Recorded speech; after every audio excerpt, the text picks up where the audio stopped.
Welcome back to Mansi tricksters. आज का हमारा टॉपिक रहेगा कि how to score 95 plus in science class 10th।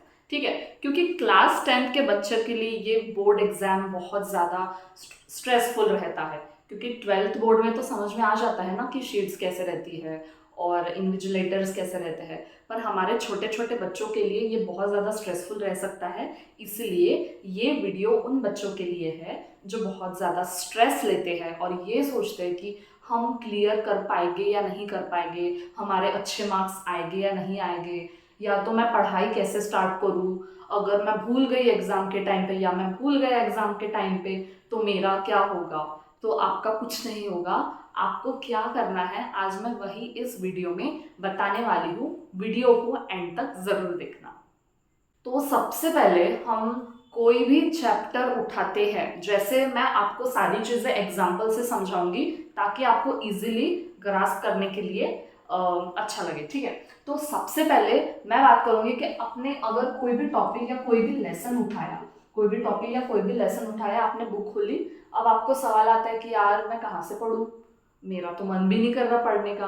पढ़ना तो है, ठीक है, पास होना है, अच्छे मार्क्स लाने हैं, ठीक है, पढ़ना तो है, ठीक है। तो अब देखो टॉपिक, अगर मैं आपको सपोज करो कि मैं आपको बताती हूँ life process in living organism, life process in living organism की अगर मैं बात करूँ पार्ट 1 की, तो इसमें सबसे पहले आपको ये देखना है कि life process in living organism है क्या, लेसन हमें क्या बताना चाहता है। लेसन का मीनिंग पहले देखो कि जो लाइफ प्रोसेस है, ठीक है, ऐसी प्रक्रिया जो हमारे जीवन के लिए, जो हम लाइफ, हम ये जो जी रहे, हमारा जीवन जी रहे, तो ये जीवन, ये प्रोसेस लिविंग ऑर्गेनिज्म में कैसे हो रही है, यही हमें पार्ट 1 में पढ़ना है। ठीक है, ये हो गया हमारा ओवरव्यू सिर्फ चैप्टर का। अब चैप्टर के अंदर हमें पढ़ना है, चैप्टर के अंदर हमें वो लाइंस देते हैं इंट्रोडक्शंस की, ठीक है, वो हम कर देते हैं स्किप। बच्चों, हमें इसे स्किप नहीं करना है, क्योंकि अगर टेक्स्ट बुक में हमें वो स्किप करने के लिए दिया होता तो हम उसे स्किप क्यों करते। ठीक है, वो हमें पढ़ने के लिए दिया है ना, तो हमें उसे पढ़ना है ताकि हमें इंट्रोडक्शन से समझ में आए कि वो लेसन में दिया क्या है। इसलिए हमें स्टार्टिंग के लाइंस को गो थ्रू करना पड़ेगा ना। ठीक है, अब मैं अगर बात करूं life process in living organism part 1 की, तो उसमें सबसे पहला अगर टॉपिक लिया तो वो आता है असेक्सुअल रिप्रोडक्शन, देन आता है सेक्सुअल रिप्रोडक्शन, ठीक है, और एक आता है सेक्सुअल रिप्रोडक्शन।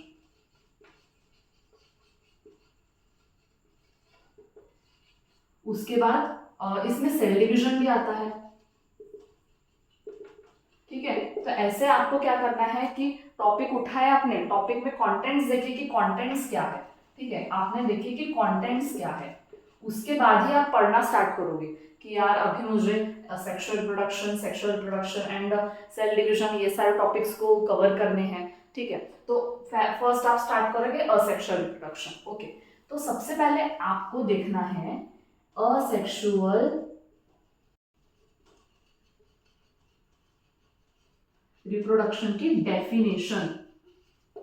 ओके, क्योंकि असेक्सुअल रिप्रोडक्शन क्या है वो डेफिनेशन से ही आपको पता चलेगा। ठीक है, देन आपको देखने हैं इसके एग्जाम्पल्स, डायग्राम। ठीक है, क्योंकि क्वेश्चंस कैसे भी पूछ सकते हैं, आपको डायग्राम पूछ सकते हैं, आपको कोरिलेशन में एग्जांपल्स पूछ सकते हैं, आपको मैच द फॉलोइंग में भी आ सकता है। ठीक है, जो आंसर द फॉलोइंग जो 1 मार्क्स के रहते हैं आपको इस टाइप से पूछ सकते हैं, जैसे कोरिलेशन हो गया, मैच द फॉलोइंग हो गया, और आपको ट्रू और फॉल्स आता है, स्टेटमेंट को करेक्ट करो ये भी आता है ना कि अगर फॉल्स हुआ तो इसलिए आपको सारी चीजों को ऐसे तोड़ के ही पढ़ना पड़ेगा। डेफिनेशन पढ़ लिया आपने, एग्जाम्पल्स पढ़ लिए, डायग्राम्स पढ़ लिए, तो जैसे इसमें examples binary fission, multiple fission, budding, ये सारे एग्जांपल्स है। तो बाइनरी फिजन कौन करता है उसका एग्जांपल लिखे आपने, अमीबा करता है। ठीक है, मल्टीपल फिजन रहता है वो अमीबा करता है। ठीक है, लेकिन बाइनरी फिजन में पैरामीशियम आता है, ये सारी चीजें आती है, तो आपको उसके डायग्राम्स के हिसाब से उसको क्या करना है, प्रैक्टिस करना है। ठीक है, अगर डायग्राम की आप अगर प्रैक्टिस करोगे तो आपको जल्दी से याद हो जाएगा। ठीक है, समझा आपको। ठीक है, तो अब हम उसके बाद बात करेंगे कि जैसे 5 मार्क के क्वेश्चंस है, तो आजकल पेपर्स में कैसे पूछ रहे हैं कि 5 मार्क का पूरा नहीं पूछते, वो 5 मार्क में ऐसे 5 क्वेश्चंस पूछ देते हैं, तो वो बहुत ईजी हो जाता है, ठीक है। लेकिन हमें रिस्क नहीं लेना है, जैसे कोई मैकेनिज्म हमें पढ़ना है तो उसको रटना नहीं है। अगर आपको स्कूल में नहीं समझ रहा, आपको ट्यूशन में नहीं समझ रहा, तो सबसे बेस्ट हमारा यूट्यूब चैनल है। जैसे मैंने life process in living organism part 1 की प्लेलिस्ट डाल दी है, आप चेक कर सकते हो डिस्क्रिप्शन में। ओके, तो जैसे आप यूट्यूब से देख सकते हो, उससे नोट्स निकाल सकते हो, ठीक। जैसे आप 1 मार्क के क्वेश्चंस के लिए एक्सरसाइज की भी मदद ले सकते हो। जो हमारा चैप्टर कंप्लीट होने के बाद जो एक्सरसाइज होती है, आप वो सॉल्व कर सकते हो और वो बेस्ट है, ठीक है। और चैप्टर में आपको कुछ टेबल्स दिए रहते हैं, वो सॉल्व करना, ठीक है। टेबल्स दिए रहते हैं, चार्ट्स दिए रहते हैं, ठीक है। ये सब आपको उसमें सॉल्व करना है ताकि आपके जो 1 मार्क क्वेश्चंस है वो परफेक्ट हो जाए। और कभी कभी तो चैप्टर के अंदर जो भी जो पाई चार्ट्स वगैरह रहते हैं या ऐसे डायग्राम्स ये सब रहते हैं, ठीक है, तो ये भी कभी कभी पूछ लेते हैं पेपर में, तो आपको ये सारी चीजें भी ध्यान में रखनी है।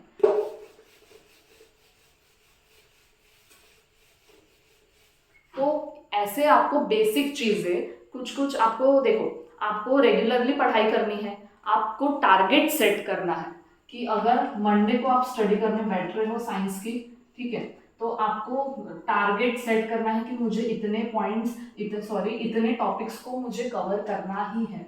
देन ट्यूसडे को आप क्या करोगे, ट्यूसडे को आपको इसी टॉपिक को पहले करना है रिवाइज, देन न्यू टॉपिक को करना है शुरुआत, ठीक है। फिर आ गया आपका ट्यूसडे, वेनसडे आ गया। वेनसडे को क्या करोगे, ये दिनों में आपने जो टॉपिक पढ़े हैं आपको इसमें गो थ्रू एटलीस्ट करना है, वरना वो क्या होगा, पुढे पार्ट मागे सपाट ऐसा हो जाएगा और आपको कुछ याद नहीं रहेगा। फिर आपको फिर से ये जो आपने लर्न किए थे ये आपको फिर से लर्न करना पड़ेगा। इसलिए जो भी आप टॉपिक पढ़ते हो उसको रिवाइज करना उतना ही इंपॉर्टेंट है, क्योंकि रिविजन मस्ट है। ओके, तो ये टॉपिक को आपको एटलीस्ट गो थ्रू होना है एंड देन न्यू टॉपिक को स्टार्ट करना है। ऐसे ही अगर आपने एक दिन का ब्रेक ले लिया स्टडी से तो कोई प्रॉब्लम नहीं, लेकिन वो एक दिन का 10 दिन नहीं होने चाहिए, वो एक दिन के 100 दिन नहीं होने चाहिए, ये आपको ध्यान में रखना है, ठीक है। देन थर्सडे को इसी टॉपिक को रिवाइज करो, या तो आप साइंस को स्किप करके आप मैथ्स ले सकते हो, और यहाँ ऑल्टरनेटली आप बाकी सब्जेक्ट भी ऑब्वियसली लोगे, आप एक ही सब्जेक्ट को पकड़ के तो चलोगे नहीं। तो फिर आपने मैथ्स को टाइम दिया, फिर आपने सोशल साइंस को टाइम दिया, ऐसे यहाँ पे दिन ये किए। तो यहाँ पे आप जैसे आप मंडे ट्यूसडे वेडनेसडे अगर 2 आवर्स दे रहे थे साइंस को और बाकी सब्जेक्ट को आप 1 घंटा दे रहे थे, जैसे यहाँ पे मैथ्स हो गया और लैंग्वेज हो गया, ठीक है। पर सोशल साइंस आपने इस 3 दिन नहीं किए, तो सोशल साइंस आप थर्सडे से स्टार्ट करना, सोशल साइंस को मैक्सिमम टाइम देना और बाकी सब्जेक्ट को 1 आवर्स देना। तो ऐसे प्रेफरेंस वाइज आपको मैक्सिमम टाइम को मैनेज करना आना चाहिए, ठीक है। तो जैसे आपने अभी मैथ स्टार्ट किए, सोशल साइंस स्टार्ट किए, तो आपको ये जो साइंस है, साइंस को आपको फिर 1 आवर देना पड़ेगा, ठीक है। और आप सोशल साइंस को जैसे हाफ एन आवर दे रहे हो, हिस्ट्री हाफ एन आवर पढ़ रहे हो, 45 मिनट्स पढ़ रहे हो, ज्योग्राफी 45 मिनट्स पढ़ रहे हो और मैथ्स 2 आवर्स पढ़ रहे हो। तो आपको सारी चीजों को कैसे साथ में बैलेंस में लेके चलना है, ठीक है। मतलब आपने मंडे को अगर 2 आवर्स आपने साइंस कर लिया, ये 3 दिन आपने कंसिस्टेंसी मेंटेन की, बट बाकी सब्जेक्ट में आप अगर अपन आधा घंटा या 1 घंटा दे रहे हो तो वैसे आपको मैनेज करके चलना है। और लाइकवाइज थर्सडे को आपने साइंस को शिफ्ट करके मैथ्स में लाया, मैथ्स को आप ज्यादा टाइम दे रहे हो, तो बाकी सब्जेक्ट में आपको हाफ एन आवर 1 आवर ऐसे देना है। देन बचता है हमारा संडे। तो किसी किसी की ट्यूशन में क्या रहती है, टेस्ट रहती है, फिर उनको रेस्ट चाहिए रहता है, तो बिल्कुल आपको रेस्ट लेना ही है, आपको दिन भर रेस्ट लेना है, बट शाम आपके लिए बचती है, ठीक है। तो ये जो हफ्ते भर में हम थोड़ा थोड़ा जो पढ़ रहे हैं, पूरा रिवाइज तो हम नहीं कर सकते ना कि हम मैथ्स भी रिवाइज कर रहे हैं, हमने सोशल साइंस भी रिवाइज किया। तो मैंने तो बताया आपको कि अगर मंडे आपने पढ़े तो ट्यूसडे आप रिवाइज कर रहे हो उसी चीज को, फिर न्यूली दूसरा टॉपिक स्टार्ट कर रहे हो, तो ऐसे तो आपका रिवाइज हो रहा है। बट जो शाम आपके लिए बचती है संडे की, ठीक है, तो तब आप क्या कर सकते हो, तब आप पेजेस पलटा के एटलीस्ट हाईलाइटेड पॉइंट्स देख सकते हो, ठीक है। तो ये काम आपको करना है शाम को। शाम को कब करना है, संडे को करना है आपको ये काम, ठीक है। अगर आप इसी टिप्स को रेगुलरली फॉलो करेंगे तो आपको बिल्कुल स्ट्रेस नहीं आएगा ड्यूरिंग द एग्जाम टाइम, ठीक है। तो मैं ट्राई करूंगी कि नेक्स्ट वीडियो में पेपर पैटर्न का लाऊं। तब तक के लिए stay tune, good luck and पढ़ते रहिए।